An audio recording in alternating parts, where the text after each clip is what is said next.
Un saludo a todos quienes nos ven y nos oyen en Venezuela y fuera de ella, por supuesto, a todo el público que nos sigue a través del Festival de la Crítica Cinematográfica de Caracas, en su segunda edición, del 15 al 19 de diciembre.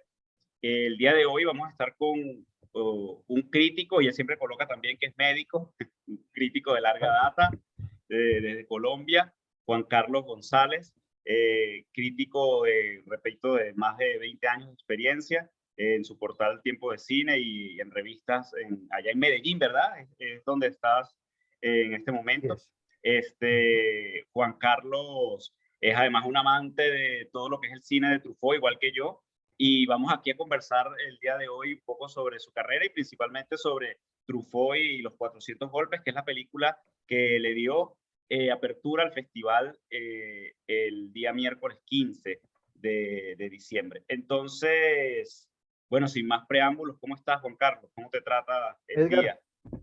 bien, muchísimas gracias. Un feliz día para todos en Caracas. Pues muy contento, muy complacido de esta invitación que el Círculo de Crítica de Caracas me hace pues para acompañarlos en el festival. Y pues el festival que arrancó muy bien con los 400 golpes, pues mejor manera de empezar imposible.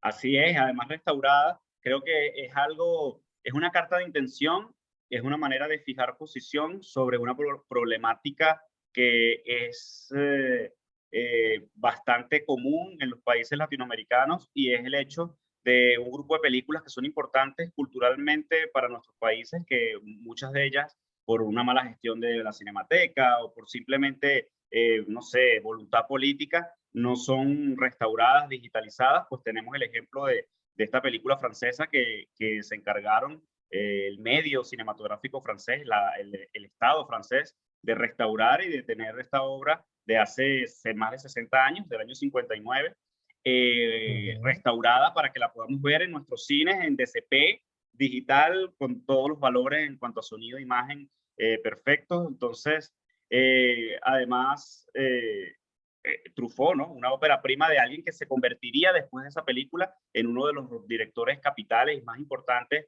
del cine, y que próximamente, además, en 2022, en febrero del 2022, estaría cumpliendo 90 años si no hubiera aplazado otro plano tan joven, hace ya más de 30 años, en el 84. No pudimos nosotros disfrutar de su persona, nosotros, digo nosotros dos, porque obviamente pues se escapa Pues, de nuestra época, ¿no?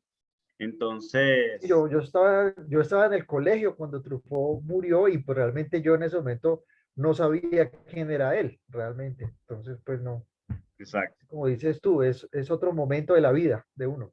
sí, así es. Y bueno, además Juan Carlos ha publicado un libro sobre Truffaut, o dos.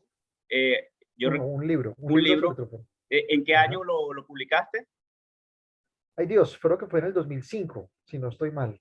O sea Y que, todavía el libro se consigue a través de Editorial Panamericana, lo venden. sí. Y cuéntame, ¿cuál fue Eh, los 400 golpes, cayendo entonces al tema de 400 golpes? Cuando comienzas con la crítica, que ya entiendo, ya son más de 30 años de carrera, o casi 30 años de carrera, Truffaut, 29 años, 29 años en marzo próximo. fíjate, 29 años escribiendo, sí. así es. Y los 400 golpes para ti, ¿qué significa como crítico? Cuando la descubriste, ¿qué descubriste en ella?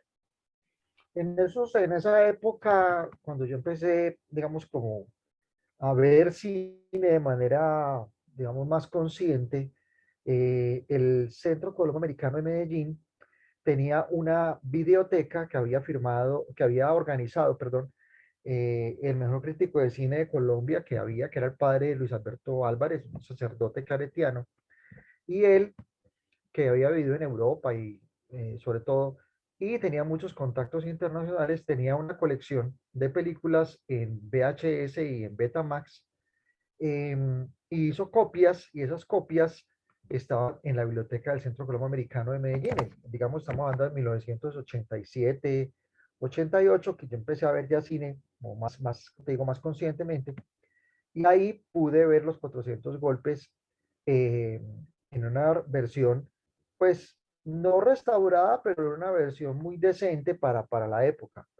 Eh, mm, pues me sorprendió, me gustó mucho en ese momento por la honestidad que se veía, por la frescura que se veía y por reflejar un París que a mí me encantaba, que era el París de finales de los años 50, de principios de los 60, cosa que confirmé, vamos a ver las películas que hicieron después ellos, Truffaut, Godard, Chabrol, y que estaba ambientada en París en los años 60. Se debe preguntar a usted de quisiera vivir, yo quisiera vivir en París cuando eh, Godard estaba haciendo Sin Aliento, por ejemplo, pues es esa París ideal de esos años de 59, 60, 61, por esos lados, que es una París idealizada, es la que nos muestra Truffaut, incluso cuando la película empieza, es la Torre Eiffel, a través de un carro que va cerquita a la Torre Eiffel. Entonces la ciudad es tan importante para él como lo es para los demás. Con los años, viendo más películas de Truffaut, pues siempre volvía a los 400 golpes, ya en versiones mejores, en versiones ya restauradas en México, restauradas por Janus Film, eh, restauradas por la Criterion Collection. Entonces, realmente ya es más sencillo poder acercarse eh, a esa obra con otra perspectiva. Pero sin embargo, creo que el encanto nunca termina, Edgar, porque eh, la película sigue conservando esa pureza en la mirada, que es la pureza que le da el hecho de ser autobiográfica, el hecho de tener tantos elementos autobiográficos. Porque cuando un director de cine va a empezar su carrera, pues realmente no tiene muchos elementos diferentes a contar su propia vida. Y la vida de Truffaut, que había sido tan difícil, tan compleja, en esos primeros años y su adolescencia tan rebelde, pues encontró en el cine una catarsis, encontró una manera de exorcizar esos demonios que traía por dentro a través del arte. Y eso fue muy hermoso, pues el arte le cambió la vida completamente a él. Sí, además tú tocas todas las partes que yo considero factores importantes en mi formación a lo individual, sobre la Francia de esa época, por ejemplo, para los amantes de esa época, que no nacimos en esa época, valga la redundancia, tenemos una Ni en película como, Francia. ni en Francia, exacto, porque somos latinoamericanos, caribeños, por demás. Tenemos una película como Dreamers, por ejemplo, de Bertolucci, que se sitúa en los 60 y donde estaba todo el tema Ujú. del baño francés y donde los críticos, pues defendiendo el cierre de la cinemateca, y entonces hay extractos de pedazos de lo que Truffaut y Godard eran parte de esos equipos que, bueno, no se hace Cannes este año porque nos están cerrando, tenemos todo este problema aquí, ¿sabes?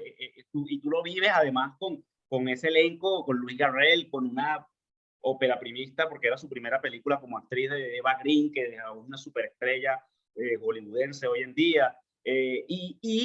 Como tú decías, Sin Aliento y Los 400 Golpes son como esas películas que marcan el inicio de esa etapa, que es finales de los 50, inicio de los 60. Truffaut, yo lo descubro después de Sin Aliento. Sin Aliento me encantó, me impactó. Después creo que Godard, como cambió tanto, lo valoro, lo admiro. Si lo conociera, sería, ¿sabes? Un hombre que convivió con Truffaut, sería como de cierta manera tocarle la mano a un viejo conocido, a un gran y respetado cineasta. Pero cuando vi los 400 golpes me cambió la estructura de todo, porque, o sea, ese momento esa escena, y por dar como un clásico, podemos además dar de cierta manera ciertos spoilers, ese momento cuando él se enfrenta a la infidelidad de su mamá con ese papá que lo crió, que no era su papá, era como, wow, era tan duro. Yo lo vi y me conecté tanto con lo que le pasaba, que me dolió tanto, me afectó tanto lo que tú decías, esos demonios que él tenía. Y después en el tiempo, cuando me intereso por quién es él y empiezo a leer y que descubro que es tan autobiográfica, es tan dolorosa, toda y a la vez tan bonita, porque es una película que la rodó con el dolor de haber perdido a su maestro, alguien que lo sacó de un hombre que tuvo una difícil adolescencia e inicio de juventud, que se intentó matar tan joven, y que gracias al arte, gracias al cine se salvó y está haciendo esta película, y el hombre que confió en él, que era en últimas, siempre que lo digo además me conmuevo, el hombre que confió en él fallece y ni siquiera puede ver la película, su primera película, que terminó siendo una gran película. Y Truffaut, en vez de quizás de venirse abajo, de desplomarse anímicamente, que probablemente, obviamente, le debió o le tuvo que haber dolido muchísimo esa pérdida, él siguió y no lo decepcionó y se hizo el mejor cineasta que pudo. Un hombre que además fue referencia hasta para Spielberg, que lo hablábamos antes de comenzar a grabar. El Spielberg que hoy por hoy está, te imaginas que Spielberg ahora, como hace un remake de West Side Story, quiere hacer un remake de alguna película de Truffaut, por decirte, porque él lo invitó como actor a Encuentro Cercano al Tercer Tipo. O sea, estamos hablando de un director que tiene una trascendencia y que incluso hoy por hoy, quizás en Francia ya se ha visto como una cosa ya anticuada de hace más 40 años, tenemos un nuevo cine, y no, yo creo que estos espacios nosotros lo hacemos porque hay que rescatarlo. Hay un público que creo que merece, que no ha visto seguramente los 400 golpes y que merece ver esta película y seguir la obra de este cineasta. En ese sentido, como crítico, ¿qué opinas de la crítica de Truffaut? Hablemos del Truffaut antes de los 400 golpes. Por Dios, ese es un Truffaut muy distinto, porque eso es un Truffaut militante. El Truffaut militante fue el crítico, no el Truffaut director. En cambio, el Godard militante como crítico fue militante como director. En cambio, Truffaut no quería enredar la política en su cine, como sí lo hizo Godard. Entonces, por eso, si te fijas, las películas de Godard están completamente engarzadas y enganchadas a una época política precisa. Y por eso han envejecido mal, ¿ya? Porque se ven como reflejos de un tiempo ya superado. En cambio, las películas de Truffaut, que siempre apuntaban a los sentimientos, han envejecido bien porque los sentimientos son eternos, ¿sí? La manera en que nos enamoramos, que conocemos a alguien o que tenemos una pérdida afectiva o un amor loco, eso no cambia. En cambio, sí cambian las ideas políticas.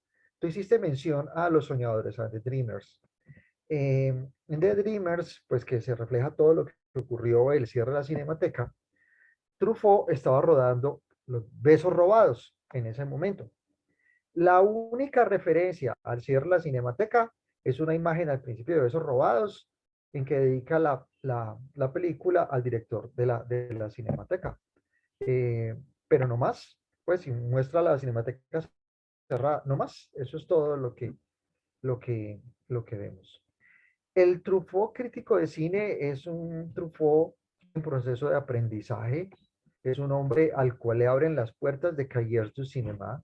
André Bazin, corriendo todo tipo de riesgos, le abrió las puertas a él y a ellos. Es que pues una plantilla de redacción donde estaba Godard, Jacques Rivette, Eric Romer, Claude Chabrol y François Truffaut como escritores, pues eso es una cosa como de no creer.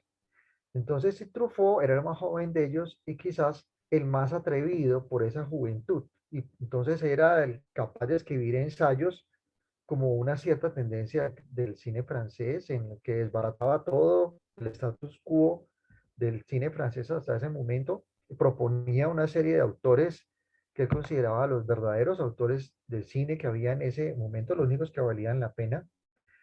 Y hizo una serie de críticas que hoy en día uno las lee y son críticas pues muy hermosas cuando él quiere a un autor o un director, eh, pero un poco sesgadas cuando él no le gusta un actor, un director. Entonces él se va con todo contra las personas a la cual él sí le cae mal. Además, como él los conocía, a muchos de ellos pues estaban ahí cerca, en el medio, o de pronto habían sido entrevistados por Cahiers du Cinéma, habían estado en la revista, entonces los conocía. No es como uno que los de lejos escribe de directores o autores, sino él los tuvo cerca. ¿sí? Él lo estuvo cerquita, entonces para él era como una cosa más personal, eso es la palabra que estaba buscando. Él muchas veces se metía en rencillas que se volvían casi una cosa personal. O sea, si hubiera vivido 2 siglos antes, se hubiera batido a duelo con alguno de los directores de cine a los que criticó, ¿sí? Más bien, ¿sí? Terminaba eso en un duelo con espadas o una cosa así. Y creo que viene, por supuesto, en parte, como tú dices, del aprendizaje, de ese background tan duro, tan rebelde. Era como su manera, no tenía otra manera. Él fue aprendiendo, No, sí, sí, no tenía otra manera. sí, Entonces era un niño peleón que venía de la sí, calle, de una infancia complicada, de meterse en problemas, de reformatorio, de que lo metieran en la milicia, ¿sabes? Entonces, claro. obviamente, y entonces cuando lo vemos como cineasta es totalmente es distinto, ya seguramente tuvo más de un encontronazo y peleas que nosotros no sabemos, pero que Ajá. tenían que ser una delicia de peleas, de golpes seguramente, o insultarse. Y sin ser un tipo imponente, grandote, porque era un hombre No, más bien finito, normal. de unos 70 de mi estatura, me imagino que iba por todas a defender también lo que él creía era, o sea, una cierta tendencia del cine francés es decirle a un grupo de guionistas y directoras y directores de esa época, su trabajo es todo lo que está mal en nuestro cine. O sea, no es posible que tú hagas esto, esto y esto. Y se los despacha a hombres que, por supuesto, tenían 40, 50 años de edad o más, Más. clásicos, novelistas y tal, y él era un muchacho de 25 años. Además, Entonces, muy atrevido, porque como te sí, dices tú, o sea, él echa por tierra toda la tradición del cine francés eh, que había hasta ese momento. eh, y que te digo yo, es por ciertos momentos injusto. Uno revisa algunas películas que tienen guión de Aurens y Bost, que son los dos guionistas a los que más palo les da, y son grandes películas, son películas bien importantes, ¿ya? Incluso yo leí una novela de uno de esos dos guionistas, que fue un domingo en el campo, pero qué novela tan rica, pues qué delicia de novela. Entonces uno siente que Truffaut a veces se le iba la mano, como dices tú, un niño peleón, un niño peleón a la hora de ser crítico de cine. Le faltaba mesura, a la mesura y la objetividad que hay que tener como crítico de cine, él no la tenía. La tuvo como director de cine. Ya. sí, Es la que le sí, faltó a Godard como director de cine, la tiene sí. Truffaut. Y fíjate ¿Sí? a la larga, hablando de estas cosas de sentimientos y de maneras y de decisiones, cuando tú mencionas a Godard, yo creo que yo resiento mucho como admirador de esas dos figuras el hecho de que hubo una ruptura entre ellos. Y en parte esa ruptura se da porque Godard no tuvo mesura al cambiar su manera de hacer cine, al poner al servicio de la política su manera de hacer cine y acusar de la manera más peleona posible, más niño peleón, a Truffaut de traicionar todo lo que era la nueva ola y eso que ellos pensaban a inicio de los 50 cuando eran veinteañeros. Y además, pues, recuerdo haber leído en algún punto, porque se han publicado cartas entre ellos dentro de esas disputas donde se hablaban muy mal, principalmente Godard le hablaba muy mal y le criticaba de todo a Truffaut, tanto que obviamente se separaron, digo, como digo, hubo una ruptura y el momento de cuando muere Godard, que hay incluso un documental donde se muestra ese cementerio repleto de gente, porque era un hombre querido en el medio, allá en Francia, Godard no se acercó allí. De hecho, alguien le preguntó acerca de la muerte de alguien que fue su amigo, con el que hizo los primeros trabajos cortometrajes, donde además son los dos grandes, ¿no? De los dos más famosos a nivel mundial, y su respuesta fue una cosa así dura, casi que no me gustaría ni repetirla, pero dice algo así como, eso le pasa a él por estar leyendo malos libros, ¿sabes? Como, no me interesa la muerte de este hombre y tú dices, oye, Godard, tanto que uno quiere ese sin aliento, incluso algunas de las películas antes de la etapa política, ahora se me escapa una, pero esta donde vivir su vida con Ana Karina, que era su Ana esposa. Karina. Sí, es como ese grupo Ujú. de películas que uno adora. Eh, Resiente uno mucho eso. Entonces, tú como crítico, sientes que la crítica obviamente está para no ser condescendiente, para analizarnos, autocriticarnos, pero es necesario caer en esto, porque yo creo que hoy en día la crítica está un poquito más respetuosa, son pocos los directores que manejan esa manera dura de ser. Como crítico, ¿tú cómo te consideras o apoyas esa manera dura de abordar las cosas, como en la actualidad Carlos Bollero, que tú lees El País de España y puede hablar pestes de cualquier película de Almodóvar y a uno le da risa porque uno dice, bueno, esa es su manera, pero no sé si es la mejor. No, yo pienso que es que la crítica de cine no es un ejercicio de autocomplacencia de uno. Yo creo que la crítica de cine tiene que ser ante todo algo didáctico. La crítica de cine es la manera en la que uno da argumentos para que el espectador se forme su propio criterio para ver una película. Uno lo que le da es apoyos, guías, le da elementos para que una persona vea una película y la logre entender en su dimensión adecuada. Por eso digo que la mesura, la objetividad son importantes para un crítico de cine. Porque es que todo mundo es un crítico, todo mundo es crítico de cine, porque todo mundo tiene una opinión sobre la película que ve. ¿Te gustó la película? Sí, sí me gustó, o no, no me gustó. Ahí ya hay una, sí, ya hay una crítica. Pero, ¿por qué no te gustó? ¿O por qué sí te gustó? El argumentar por qué. Entonces, esa es la diferencia de un crítico de cine a un espectador corriente. Entonces, yo pienso que el crítico de cine es un espectador intensivo, porque ve mucho cine, pero que tiene además argumentos para expresar su opinión o su concepto sobre la película que ve. Pero esa opinión, esos conceptos no pueden ser cerrados sobre sí mismos, tienen que ser transparentes para que el público los pueda entender y pueda aprender de ellos, ¿sí? Obvio, si uno considera que la película no le gustó, pues uno dice, la película es fallida, pero ¿por qué? Pero por esto, ¿sí? Puede que una persona que lo lea uno no esté de acuerdo con lo que uno está opinando, pero por lo menos uno fue capaz de expresar su opinión. Entonces yo quisiera ver que esa persona que no está de acuerdo conmigo me diga por qué no, ¿sí? Y si yo me Correcto. atreví a escribir eso en un sitio público o en una revista o en un sitio web, pues que esa persona también sea capaz de decir por qué no le gustó la película. Y establecer quizás un diálogo entre la persona que me lee y yo. Así es. Y entonces, como crítico, te pregunto, como Los 400 golpes, una película que has visto muchas veces, ¿qué es? Y es difícil esta pregunta porque, obvio, los dos somos enamorados de la película. ¿Qué es quizás lo que menos te gusta de la película? A manera de crítico, o sea, a la hora de escribir sobre ella. Mm, yo pienso que la película está bien estructurada. Yo pienso que si yo le quisiera, digamos, como algún aspecto, digamos, negativo, me parece que la película pierde un poco de fuerza cuando él es llevado ya a la estación de policía.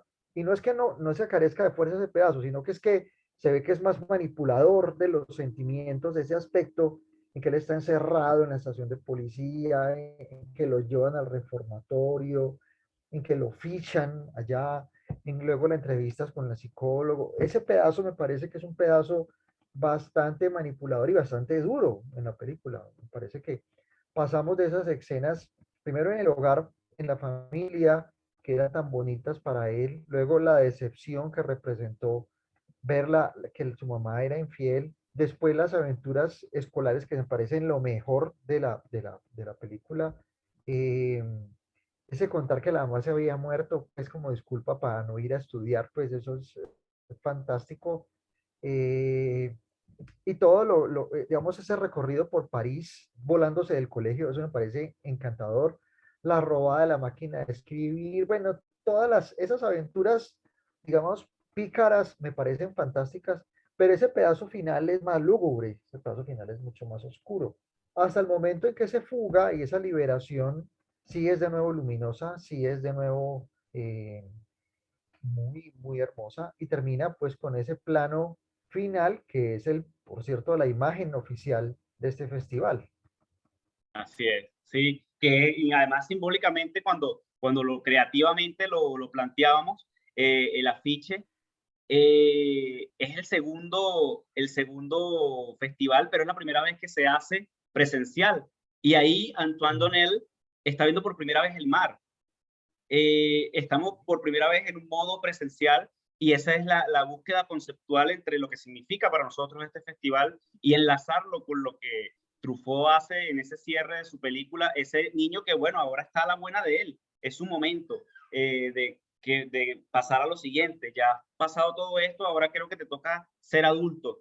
Y comienza además esa etapa que lleva a Truffaut a hacer un seriado prácticamente de su historia, de ese personaje con el gran Jean-Pierre Lot. Entiendo, a Jean-Pierre Lot lo conociste, lo llegaste a conocer, No, no, no, no lo que conocí. vive, No, todavía está no. vivo, Sí, Jean-Pierre sí, Lot. sí, claro, claro, claro, claro, claro. No, a mí lo que más me gusta es eso, que es que no nos deja sin saber qué pasó con él, Sí, con Antoine, sino que lo persigue y luego podemos a verlo en Amor a los 20 años, en ese filme colectivo, vuelve a aparecer.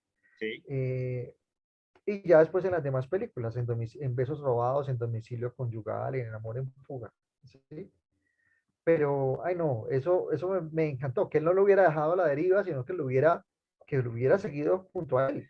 ¿Sí? Eso es muy, muy bonito. Fíjate, esto es una osadía de mi parte, y creo que nadie se atrevería a eso, a lo mejor Spielberg podría ser el hombre. Si alguna vez alguien que vea esto y nos escucha hablar de esto, yo digo, Jean-Pierre Lot aún vive, Truffaut hizo una serie y seguramente Truffaut en vida, si creo yo, si aún estuviese con nosotros, a lo mejor una versión más de Antoine Donnell quizás nos hubiera regalado.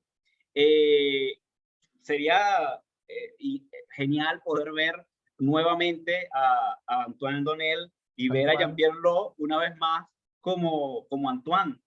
Eh, yo encantaría, apoyaría ese proyecto.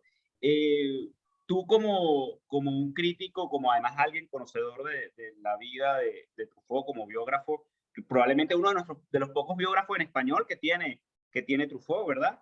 Yo no he leído mucho más. Una de las cosas que además tú le has seguido, que he leído desde la revista, escritos tuyos sobre Truffaut, debo decir que son de las primeras fuentes que yo leí. Para mí por eso siempre además es un honor hablar contigo, porque de las primeras cosas que yo he leído sobre Truffaut son escritas por ti en mi idioma. Bazin, como crítico, como mentor de ese Truffaut, es una figura que conoces, que sigues, que sabes algo más de él, que nos puedes contar de esa etapa de Bazin y Truffaut, de Truffaut crítico, que después se convertiría en el director de esta película, para la audiencia y para el público que nos ve y nos oye. pues es que André Bazin murió como a los 41 años, una cosa así, o sea, una cosa absurda de lo joven que murió. Él fundó Cahiers du Cinema, él tenía un cineclub además, era muy charro, porque es que él era un crítico importante y un gestor cultural muy importante. Bueno, la palabra charro aquí en Colombia depende de la región donde estés, significa una cosa u otra, pero charro en Medellín es gracioso, ¿verdad? Entonces, charro en Bogotá es algo como de mal gusto, pues, pero aquí en Medellín charro es gracioso. Entonces, disculpen si en Venezuela sí, charro significa otra cosa, ya que no lo sepa, que yo no No, lo sé. charro, Entonces, aquí charro suena más, primero que viene como de México, el charro mexicano, el y charro mexicano, el charro es una cosa dura, alguien que va a pelear. Entonces, no, es totalmente lo opuesto para no, ti, fíjate. no. Digamos que vamos a ver lo que es gracioso. Entonces, que me pareció gracioso es que Truffaut quería tener un cineclub.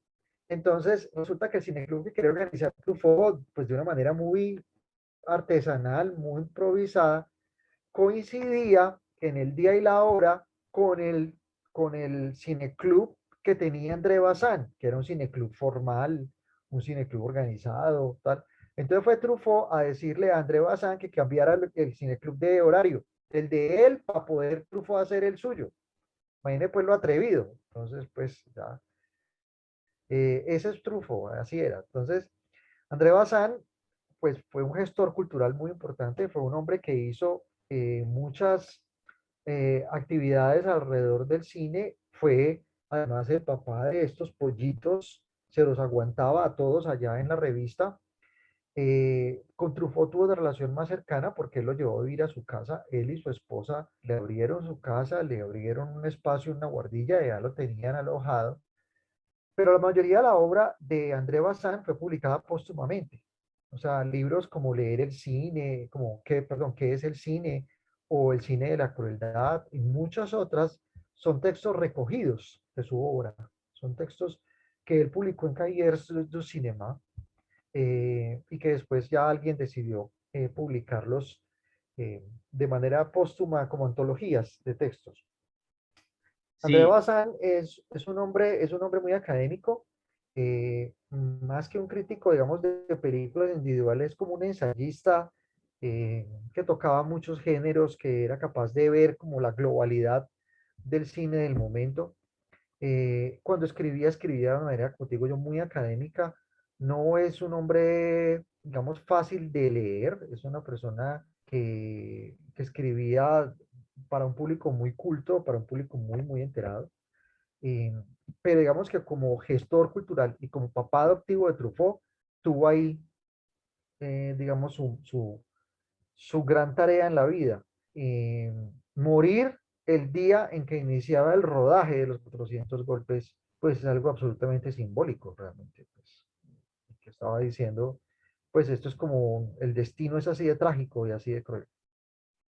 sí. Y de nuevo, pues esa valentía de ese hombre de no parar, porque fíjate, para cualquier otro, oye, con ese background, con esa experiencia previa de la adolescencia, de su juventud, que tenía Truffaut, quizás era Ujú.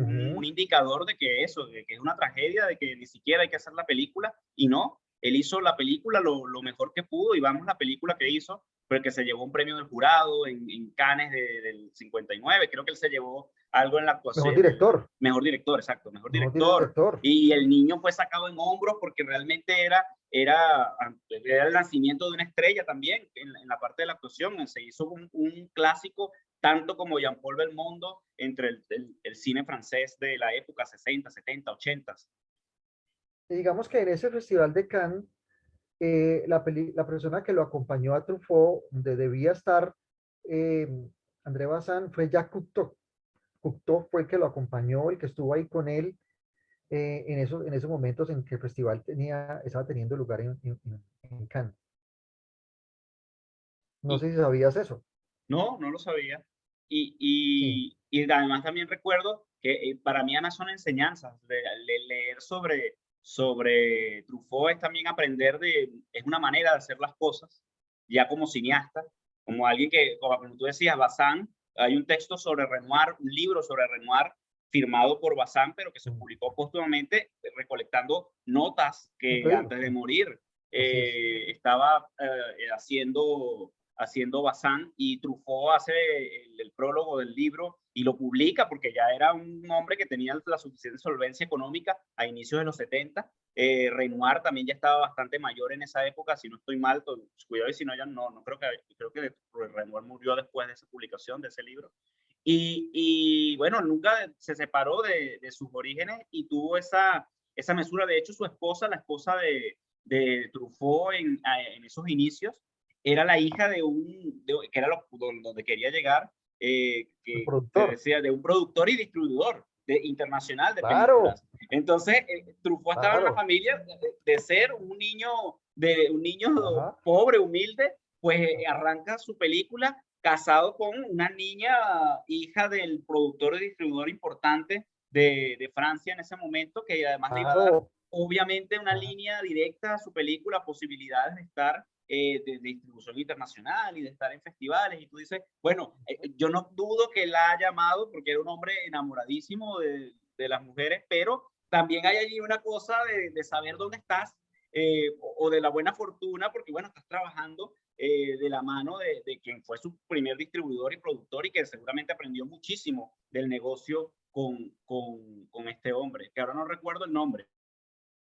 Se llamaba Ignaz Morgensen, que Morrison, Madeleine era la hija Madeleine. una de las primeras peleas entre Godard y Truffaut es que Godard no le perdonaba que él se hubiera casado con la hija de Ignaz Morgensen Entonces tenía modo de distribuir sus películas, en cambio que todos los demás tenían que partirse el alma pues para poder distribuir y hacer sus películas, ¿sí?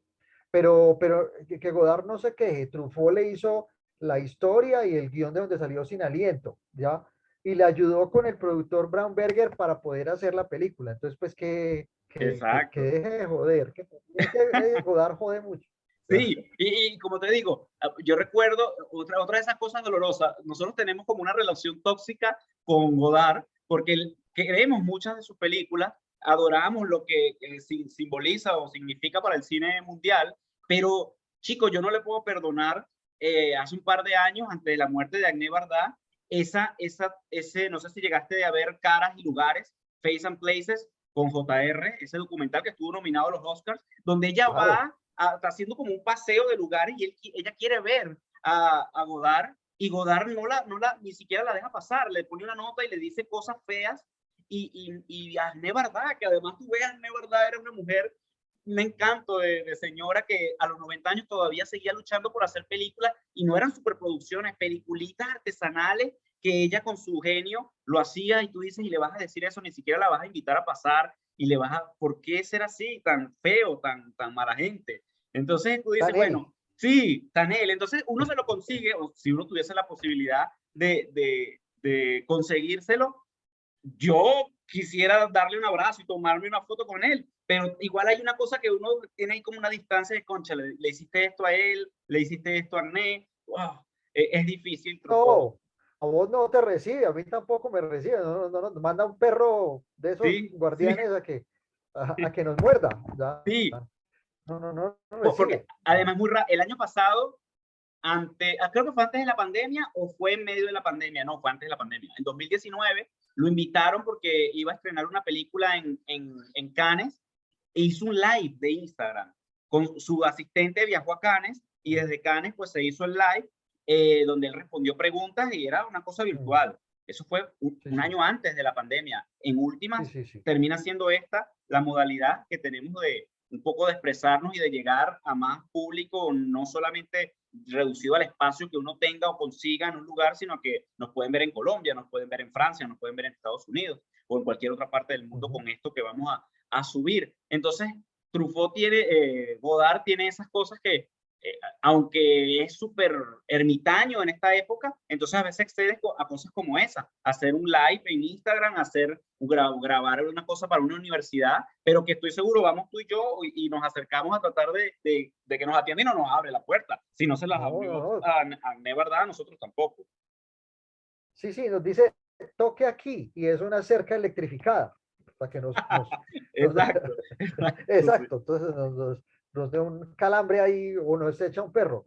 Pero sí. yo quisiera ser justo con Godard en este momento. Yo me tocó en un ejercicio voluntario, pero muy interesante, ver todas las películas de Godard en los años 60. Me tocó verlas de manera cronológica, empezando con Sin Aliento. Y descubrí algo que yo no era consciente, que era que Godard, a diferencia de Truffaut, que hacía, digamos, un estilo de películas dentro de un marco narrativo clásico, siempre lo hizo así. Godard en cada película innovaba, en cada película hacía una especie de pequeña revolución formal de su cine previo. Es como si el cine volviera a empezar en cada película de Godard. Godard era otra cosa. No nos acerca a la biografía de Godard, que escribió incluso Richard Brody, el crítico de New Yorker. Se da cuenta que Godard llegaba siempre a rodar la película sin nada de guión, nada. Llegaban los actores, llegaba de todo el equipo técnico y Godard estaba en su habitación nervioso, sudando porque no tenía ni idea qué los iba a poner a hacer ese día. Y de la nada, con un talento asombroso, sacaba la película adelante, escribiendo el guión a lo largo de que se le ocurría en el día, pues a lo largo de lo que iba pensando en el día y ponía a los actores y actrices a hacer y las películas le salían y le quedaban hermosas. Entonces no entiende uno la cantidad de talento que tenía y cómo, sin embargo, ese talento se fue contaminando con la política progresivamente, hasta que llega a un extremo en que uno ve películas en que ya uno no aguanta nada del dogmatismo que expresan, del maoísmo que destilan, y que uno ya, la narración pasa ya a un cuarto plano, quinto plano, y los personajes se convierten en instrumentos políticos. Digo, esas películas ya no aguantan, uno no aguanta verlas porque ya son, pero las primeras películas, o sea, hasta Pierrot del Loco, digamos que ya también es una película contaminada por la política, pero hasta ahí, esas películas son magníficas. Uno ve Alphaville, una mujer es una mujer casada, Casada. eh, sí, una mujer Vivir su casada, vida. Vivir su vida, que me encanta. Las películas que hizo con Ana Karina, El Soldadito, Sí, no, entonces son películas valiosísimas todas. Te digo que son películas que no tienen desperdicio, todas son grandes, grandes películas. Eh, lo que pasa es que, como te digo, es difícil que uno las vea como que son parecidas. No, es que todas son películas únicas, todas son películas diferentes completamente. Y todas, sí, como te digo, en cada una de ellas para el cine vuelve a empezar. así es. Así es. Bueno, y ahora para ir cerrando, gracias además por todo, por tu tiempo y por todas estas cosas que uno queda con ganas de más. Qué lástima que el tiempo sea reducido también por la actualidad, que la gente consume y el tiempo es más, le gusta la cosa más concreta o más dinámica. Te pregunto, ¿qué esperas del cine venezolano y del cine latinoamericano en general, como crítico ahora y como parte del jurado de esta segunda edición del Festival de la Crítica Cinematográfica de Caracas? Pues yo espero que el cine latinoamericano siga construyéndose, siga generando sorpresas. No sé si tuviste la oportunidad de ver Azor, la película argentina que se lanzó en Berlín este año. Es una gran película, película importante, pero es una coproducción con Suiza. Entonces, apuntar a coproducciones me parece que es es el camino para que nuestro cine se dé un paso hacia adelante. Mira, este año lo que ocurrió en Colombia, vino a Pichapón Huiracetakul y rodó una película en Colombia con producción, con una coproducción entre, entre, entre varios países. Y esa película, que es Memoria, ganó el premio del jurado en Cannes, y esa película está considerada una de las mejores películas del año para los grandes medios de la crítica en el mundo. Yo sé que en Venezuela no la han visto porque él decidió que se iba a estrenar en Cannes y luego se iba a estrenar en Colombia, que tuvimos oportunidad de verla en octubre. Entre septiembre y octubre vimos Memoria, y en Estados Unidos apenas está empezando a dar, pero pues fue portada de Cahiers du Cinéma. Entonces aspiro a que esas coproducciones, como ya pasó con Argentina, como pasa frecuentemente con Brasil y como pasó con Colombia, se sigan dando y que nos demos a conocer de esa forma. Pues mira, Disney hizo una película sobre Colombia este año que se llama Encanto.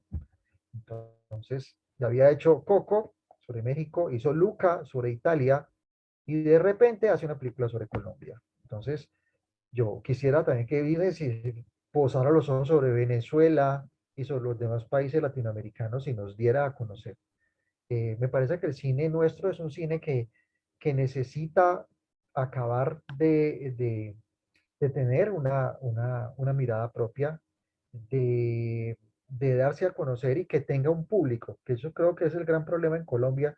No sé si en Venezuela sea igual, que es que la gente no confía en el cine colombiano. Entonces, ni siquiera el 10% de la taquilla local es para el cine colombiano.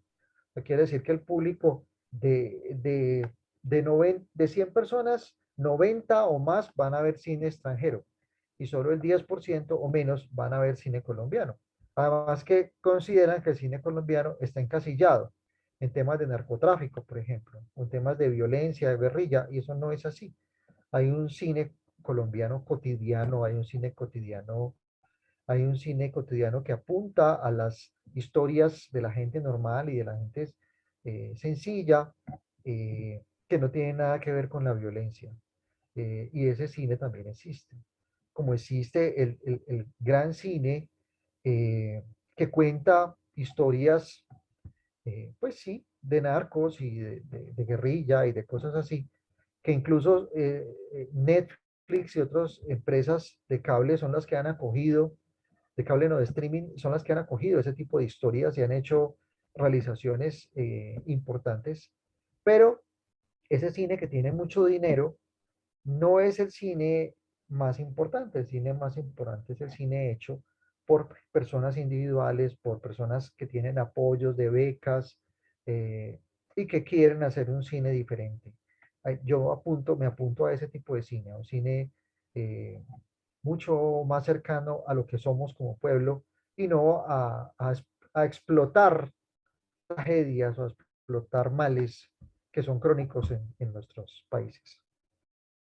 Así es, bueno, yo coincido contigo y sí, cuando me preguntas si aquí es así, antes no, pero de 6 años para acá el número ha ido descendiendo a niveles trágicos y ahora te puedo asegurar que es mucho menos del 10% la cantidad de gente que consume cine nacional, además agudizado con toda la dinámica de la pandemia, porque entonces el cine antes, si no lo veías y el cine venezolano no entra a plataformas normalmente, pues a menos, es más invisible todavía, ¿no?